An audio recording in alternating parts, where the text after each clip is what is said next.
El acto de pintar se trata de un corazón contándole a otro corazón donde halló su salvación. Con esta frase de Francisco de Goya me gustaría comenzar el podcast de hoy, ya que esto es lo que siento con el maravilloso cuadro que nos dejó nuestro gran amigo Van der Weyden, El descendimiento. Cuando veo este cuadro, siento como si estuviese en la misma escena que los personajes, con esa cercanía y esa tridimensionalidad con la que parece que voy a poder tocar las propias figuras. Pero bueno, sin más dilación, bienvenido un día más a Destripando el Arte. El descendimiento es una de las obras claves de Van der Weyden. Este pintor flamenco creó esta maravillosa obra en 1435, con la técnica óleo sobre tabla de la que hemos hablado ya en otro podcast, con un tema profundamente religioso. Ahora bien, vamos a integrarnos un poquito más en el análisis de esta maravillosa obra. Esta fue encargada por el gremio de los ballesteros en Loviana para ser expuesta en su capilla. Esta escena recoge el momento en que Cristo, después de morir, es bajado de la cruz. También podemos distinguir a la Virgen desmayada, al evangelista Juan, a José de Arimatea, a Nicodemo, a María de la Lloset y a María Magdalena a la derecha. La composición de esta obra es simétrica y tiene un eje central formado por la cruz, José de Arimatea y un joven que descuelga el cuerpo de Jesús. La composición está cerrada en forma de paréntesis. En el que un lado tenemos a San Juan vestido de rojo y por el otro tenemos a María Magdalena, cuyo vestido escotado haría alusión a su condición de pecadora, como bien todos sabemos. Se repiten actitudes en las dos figuras que están junto a Cristo y a las diagonales que son Cristo y la Virgen con sus contrastes. Podemos apreciar estos contrastes porque la imagen de Cristo aparece desnuda y la Virgen vestida. Hay una imagen con color frío y otra cálida, una desmayada y con el brazo caído y otra muerta con la misma posición del brazo. Toda la composición se encuentra sobre un fondo dorado, típico del gótico, en el que destacan las figuras del color vicio. Si nos fijamos, incluso podemos percatarnos de que el color rojo aparece distribuido por todo el cuadro. Ahora bien, el tratamiento de las figuras se caracteriza por tener un gran volumen, casi como esculturas que se observan claramente en los cuellos o en los rostros con contrastes de luz y sombreado. Presenta también unas características bastante destacables de la pintura flamenca, como es la gran riqueza del tratamiento de los vestidos, cuya textura permiten diferenciar la seda, el terciopelo y un gran detallismo, como se puede ver en el cinturón con inscripciones de María Magdalena, la túnica de Nicodemo o la sobrepelliza.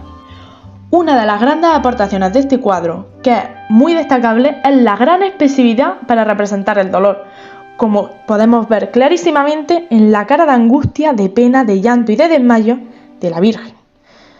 También podemos decir que en el rico fondo dorado hace que nos percatemos y nos centremos de las figuras protagonistas del drama, principalmente ya que no existe un marco espacial. No obstante, existe un pequeño paisaje con plantas pequeñas, un hueso y una calavera junto a la mano de la Virgen, la cual hace ilusión al Gólgota, lugar de las calaveras en el que fue colgado Cristo. Por otro lado, también debemos de hablar acerca del contexto histórico de esta época.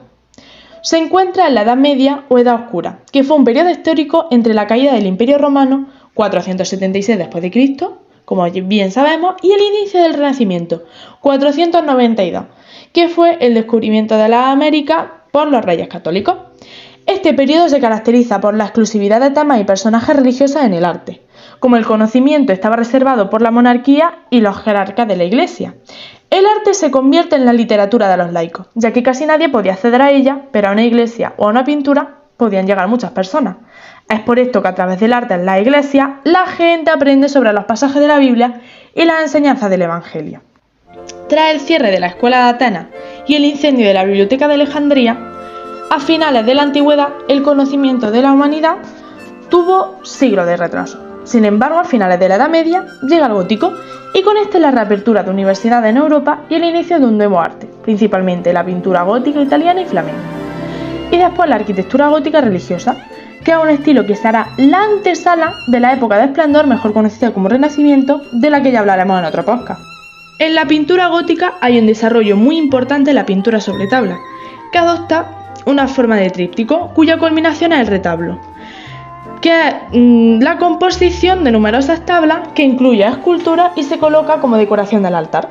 La técnica utilizada es el temple, y se usan aglutinantes de huevo o de huesos de animales molidos. tan sorprendente como se escucha. También se le da una gran importancia a la iconografía, ya que aparecen nuevos temas, como por ejemplo, se multiplican las imágenes de los santos por su papel como mediadores entre Dios y los hombres. También la naturaleza adquiere cierta importancia por la influencia de los franciscanos. Al igual que el paraíso se representa como un jardín lleno de flores y el infierno se representa como un lugar tenebroso y lleno de espinos. Por otro lado tenemos el Calvario y la crucifixión de Cristo como temas más frecuentes a los pintores góticos. También podemos decir que los caballeros representan en esta época el valor del humano, al igual que aparece también el retrato, lo que implica la importancia y pues también una personificación y una personalización e individualización de las imágenes, que es sumamente importante en esta época.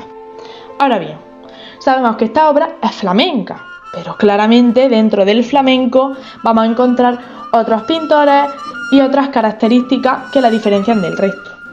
Pues bien, se ubican a los pintores flamencos alrededor del siglo XV, con los llamados flamencos primitivos. Unos los sitúan como los últimos representantes del gótico y otros como los primeros del Renacimiento, el nuevo estilo que estaban haciendo ahora.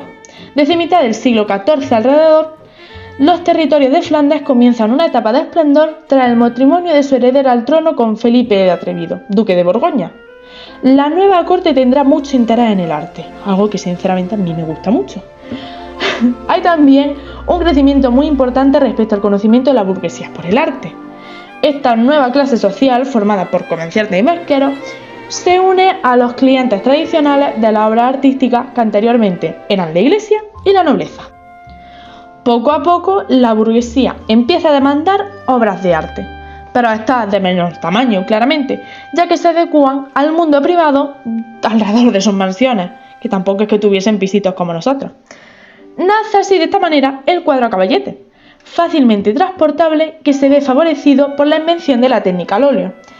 Estas circunstancias hacen que Flandes se convierta, a comienzos del siglo V, en uno de los centros más importantes de la pintura europea.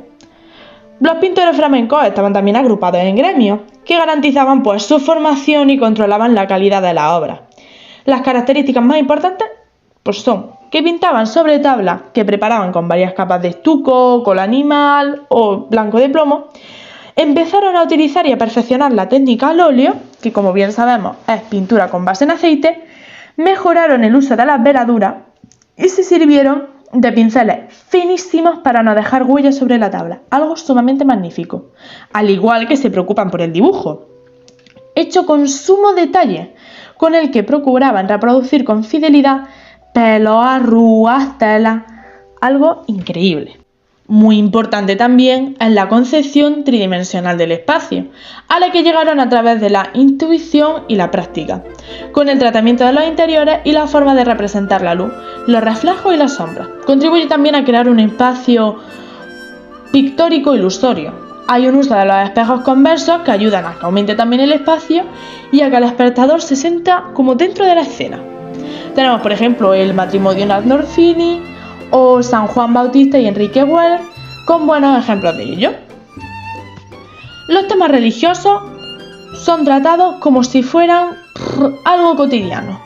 Las escenas, como no veíamos en el románico, por ejemplo, se sitúan incluso en interiores confortables que transmiten la familiaridad a los espectadores, como si hubiesen pintado mi propia casa, vamos. La Virgen, el Niño o los santos son rodeados de objetos domésticos. El retrato también va a estar muy vinculado con la pintura religiosa, ya que muchos de los personajes representados son donantes, personas que costeaban las construcciones religiosas y que querían aparecer mostrando su devoción. Las imágenes del donante a veces alcanzaban tanto protagonismo como la propia figura religiosa a la que acompaña. Los retratos también ganarán una gran autonomía, hasta convertirse en figura única en los cuadros. El primer lugar de los pintores flamencos del siglo XV lo va a ocupar nuestro bestie Jan van Eyck. Este es uno de los grandes maestros de la historia de la pintura. Tuvo un hermano, Hubert, pero este murió prematuramente en 1426 y colaboró con él en alguna obra, pero ya está. Su pintura también tiene una gran carga conceptual a pesar de su aparente realismo. Está llena de símbolos, muchas veces difíciles de desentrañar. Era extraordinariamente cuidadoso con los detalles. En su obra destaca la concepción del espacio con una sorprendente profundidad. Su obra clave es el políptico de la adoración del Cordero Místico, del que ya vamos a integrarnos en otro momento. Otra obra fundamental de Jan van Eyck es el Matrimonio Arnolfini, el cual está lleno de detalles y de simbología, como ya hemos mencionado antes, curiosa no, lo siguiente. También lo dejamos para otro podcast, porque de tantas cosas no podemos hablar hoy. Hay también importantes retratos como pueden ser la Virgen del Canciller Rolling o la Virgen del Canónigo van der Pelle, en cuya figura del donante pues casi siempre predomina sobre la de la Virgen, las cosas como son. También destacan otros flamencos primitivos como Robert Chapí. Su obra más destacada son dos puertas de trístico con Santa Bárbara y Enrique Enderwell arrodillado con San Juan Bautista. Roger van der Weyden, el pintor del que estamos hablando hoy, también tiene una gran importancia, obviamente, teniendo una gran técnica sobre los detalles, además de su audacia compositiva y fuerza estética. El descendimiento es el mayor ejemplo que podemos encontrar. También dentro de esta corriente se sitúa el Bosco, cuyos primeros pasos se dieron dentro del goticismo acusado. La inspiración fundamental de la obra del Bosco son ideas extraídas de la Sagrada Escritura y otras obras de su época, pero muy tamizada desde una óptica muy personal. Tiene una perfecta técnica y una muy buena calidad del dibujo. El Bosco incluye personajes fantásticos que en ocasiones llega a recordar incluso a los bestiarios románicos. Parecen temas irregulares, como si representara sueños, vamos. También podemos ver incluso como una burla o una ironía en su obra, algo que en la época no sentaba muy bien. Destacan entre estas la Mesa de los Pecados Capitales, la Extracción de las Piedras de la Locura o el Jardín de las Delicias. Y finalmente, y para despedirnos, es que no sé ni qué decir. Esta obra, yo creo que con solo mirarla ya nos dice todo. Esa expresividad, esos gestos, esa belleza que inunda. Así que hasta el próximo día en el que nos adentraremos en otro cuadro flamenco quizá. No sé. Ya veremos lo que nos depara el futuro.